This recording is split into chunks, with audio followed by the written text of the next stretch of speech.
Alam nyo, hindi lang naman po ang tao ang may kalungkutan. Ang Diyos din po may kalungkutan. Pag naintindihan natin na ang Diyos din nalulungkot, maintindihan natin bakit tayo nalulungkot. Basahin po natin ang Henesis Kapitulo 6 at versikulo 5. At nakita ng Panginoon na mabigat ang kasamaan ng tao sa lupa, at ang buong haka ng mga pag-iisip ng kanyang puso ay pawang masama lamang na parati. At nagdamdam ang Panginoon na kanyang nilalang ang tao sa lupa at nalumbay sa kanyang puso. Ayan, maliwanag po ang Diyos nalulungkot din eh. Kala natin tayo lang ang nalulungkot. Ang Diyos po nalulungkot din. Halimbawa, may anak ka. Pag yung anak mo, di ba, pag gumagawa ng mali, nalulungkot ka. O kaya yung asawa mo ay nagagumagawa ng mali, nalulungkot ka. So, ang kalungkutan nanggagaling sa mali. Kung tawagin sa English, untoward incident. Mga pangyayaring ayaw mong mangyari, siyang nangyayari na nagiging kalungkutan mo, di ba?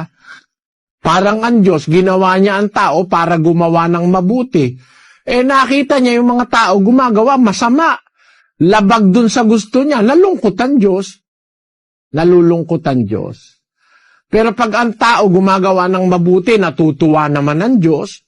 Pakinggan natin ang 15:7 ng Lucas, kapatid na Daniel.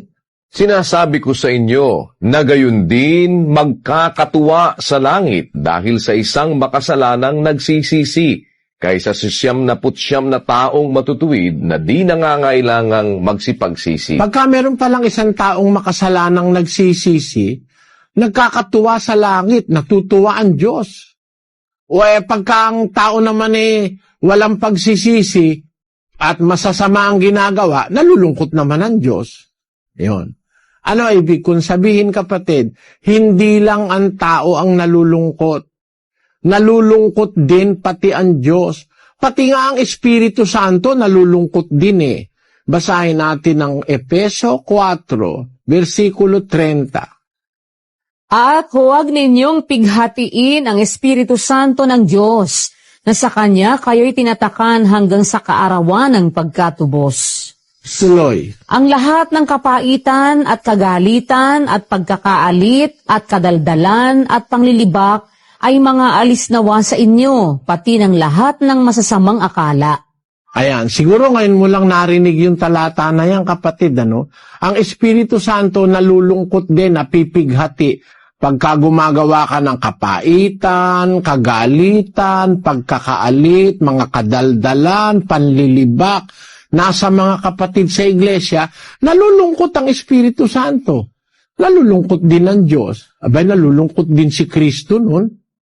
Magkakaisa yung tatlo na yun Kaya kung ang kasamaan ang ikinalulungkot ng Diyos, ang tao naman ganun din. Pagka merong hindi niya gustong nangyayari, nalulungkot siya. Halimbawa, ang asawa mo, iniwanan ka, siyempre nalulungkot. Yung iba nga sa lungkot, nagpapakamatay sabi ko nga sa nagpapakamatay, ba't ka malulungkot? Iniwan ka ng asawa mo, humanap ng iba, malay mo, may magkagusto uli sa'yo. Magpabango ka lang, baka may magkagusto sa'yo. Ba't ka naman malulungkot kung iniwanan ka ng nobya mo, ba't ka magpapakamatay? Natural na malungkot, pero para magpakamatay ka, masama yun. Tandaan mo, kapatid, ang kalungkutan, bakit dumadating sa tao? May mga mishappening. May mga pangyayaring ayaw mo, kaya nalulungkot ka. Pero alam mo, merong panahon, wala nang kalungkutan ng tao.